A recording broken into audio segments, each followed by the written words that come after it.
ఒక్కసారి కొమ్మూరి గోల్డ్ కి కాల్ చేయండి. తాకట్లో ఉన్న మీ బంగారాన్ని విడిపించి మార్కెట్ ప్రైస్ కి వాళ్ళు కొనుక్కుని మిగతా డబ్బులు మీకు ఇచ్చేస్తారు. రైట్, బ్రేకింగ్ న్యూస్ వస్తున్నాం. మనం టీవీ స్క్రీన్ పై అండమాన్ సముద్రంలో ఘోర ప్రమాదం జరిగింది. ఒక పడవ బోల్తా పడి 250 మంది గల్లంతు కావడం కలకలం రేపుతుంది.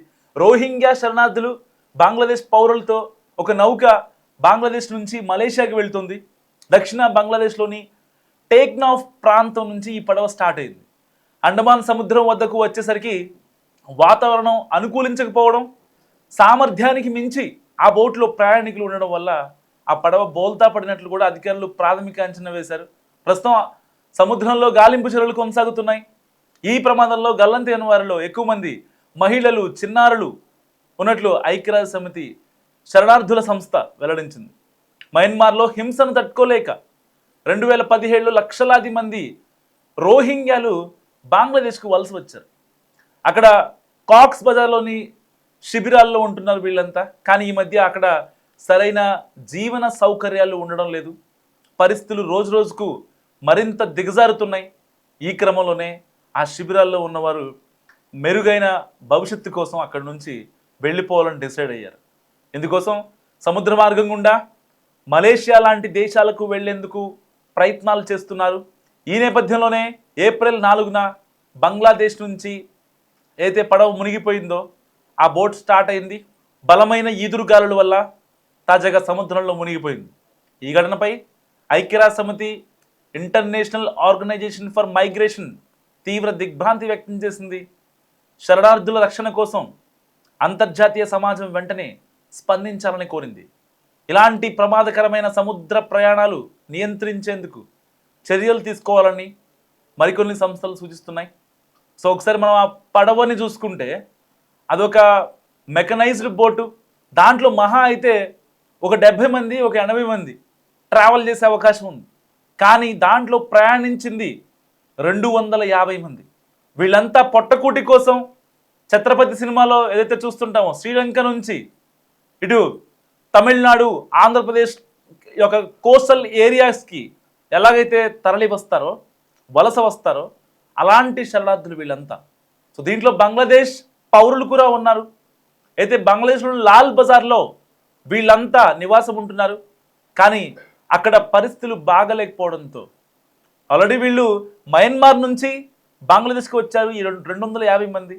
దాంట్లో మహా అయితే బంగ్లాదేశ్ పౌరులు ఒక 15 నుంచి 20 మంది ఉంటారని అంచనా. కానీ మిగతా మొత్తం ఏదైతే శరణార్థులు వీళ్ళందరినీ అప్పట్లో ఇండియన్ గవర్నమెంట్ యాక్సెప్ట్ చేసేది. కానీ వాళ్ళ త్రూగా, ఈ యొక్క రోహింగ్యాల త్రూగా చాలామంది మత కల్లోలాలు, మత విద్వేషాలు ఇలాంటివి ప్రోత్సహించే వాళ్ళు వస్తున్నారని చెప్పి కేంద్ర ప్రభుత్వం ఒక కీలక నిర్ణయం తీసుకుంది. గతంలో మనం బంగ్లాదేశ్ నుంచి ఏవైతే రోహింగ్యాలు కావచ్చు, శరణార్థులు అంటూ కూడా వచ్చిన వాళ్ళు మనం చూసాం. సో ఇప్పుడు భారతదేశానికి వచ్చే అర్హత కోల్పోయారు గత 10 ఏళ్లుగా. అంతకుముందు బంగ్లాదేశ్ నుంచి మన ఇండియాలోకి చాలామంది అక్రమ చొరబాట్లు ఉన్నాయి. అండ్ శరణార్థులు అని చెప్పుకొని చాలా ఉన్నారు. వెస్ట్ బెంగాల్లో ఉన్నారు, అండ్ బీహార్లో ఉన్నారు. చాలా రాష్ట్రాల్లో అంటే ఈ యొక్క సౌత్ ఈస్ట్ కారిడార్లో వీళ్ళు స్థిరపడ్డారు. కానీ ఇప్పుడు ఆ పప్పులు ఉడకపోయేసరికి ఎక్కడికి వెళ్ళాలో తేలిన పరిస్థితి. యాక్చువల్గా ఆ రోహింగ్యాలు కావచ్చు, ఆ శరణార్థులు కావచ్చు, ఎవరైనా కూడా వాళ్ళల్లో మొత్తం కూడా అందరూ టెర్రరిజానికి సంబంధించిన వాళ్ళు ఉండరు. వాళ్ళల్లో కూడా పొట్టకొట్టి కోసం, ఫ్యామిలీ కోసం, తమ కడుపున పుట్టిన పిల్లల కోసం బతికే వాళ్ళు చాలామంది ఉన్నారు. సో మరి ఇలాంటి నేపథ్యంలో వాళ్ళంతా ఈ యొక్క బంగ్లాదేశ్లో లాల్ బజార్ నుంచి మలేషియా వెళ్తుండగా, సో ఎక్కువ అంటే దాని కెపాసిటీకి మించి ఆ బోట్ ట్రావెల్ చేస్తుంది. ఒక పక్క ఈదురుగాలులు, సముద్రం అల్లకల్లోలంగా ఉంది. ఇలాంటి నేపథ్యంలో ఆ బోట్ ఒక్కసారిగా సముద్రంలో మునిగిపోయింది. దాదాపుగా 250 మంది సముద్రంలో ఒక్కసారి గల్లంతయ్యారు. అండమాన్ సముద్రంలో ఘోర ప్రమాదం జరిగింది. ఒక పడవ బోల్తా పడి 250 మంది గల్లంతు కావడం కలకలం రేపుతుంది.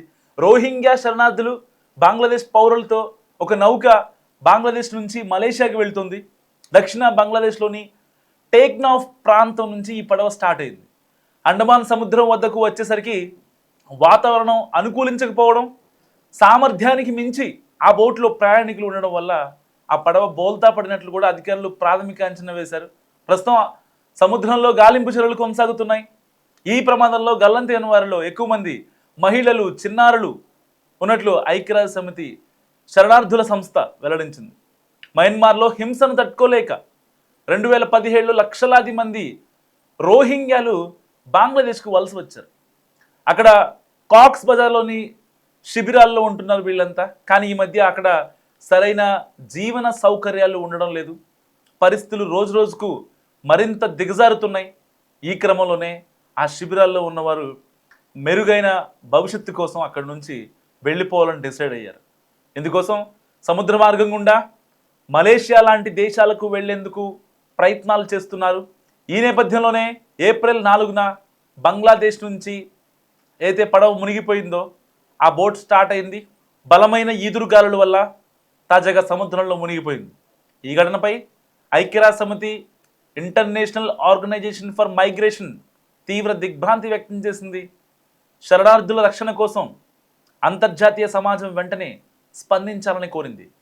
ఇలాంటి ప్రమాదకరమైన సముద్ర ప్రయాణాలు నియంత్రించేందుకు చర్యలు తీసుకోవాలని మరికొన్ని సంస్థలు సూచిస్తున్నాయి. సో ఒకసారి మనం ఆ పడవని చూసుకుంటే అదొక మెకనైజ్డ్ బోటు. దాంట్లో మహా అయితే ఒక 70 మంది, ఒక 80 మంది ట్రావెల్ చేసే అవకాశం ఉంది. కానీ దాంట్లో ప్రయాణించింది 250 మంది. వీళ్ళంతా పొట్టకూటి కోసం ఛత్రపతి సినిమాలో ఏదైతే చూస్తుంటామో శ్రీలంక నుంచి ఇటు తమిళనాడు, ఆంధ్రప్రదేశ్ యొక్క కోస్టల్ ఏరియాస్కి ఎలాగైతే తరలి వస్తారో, వలస వస్తారో అలాంటి శరణార్థులు వీళ్ళంతా. సో దీంట్లో బంగ్లాదేశ్ పౌరులు కూడా ఉన్నారు. అయితే బంగ్లాదేశ్లో లాల్ బజార్లో వీళ్ళంతా నివాసం ఉంటున్నారు.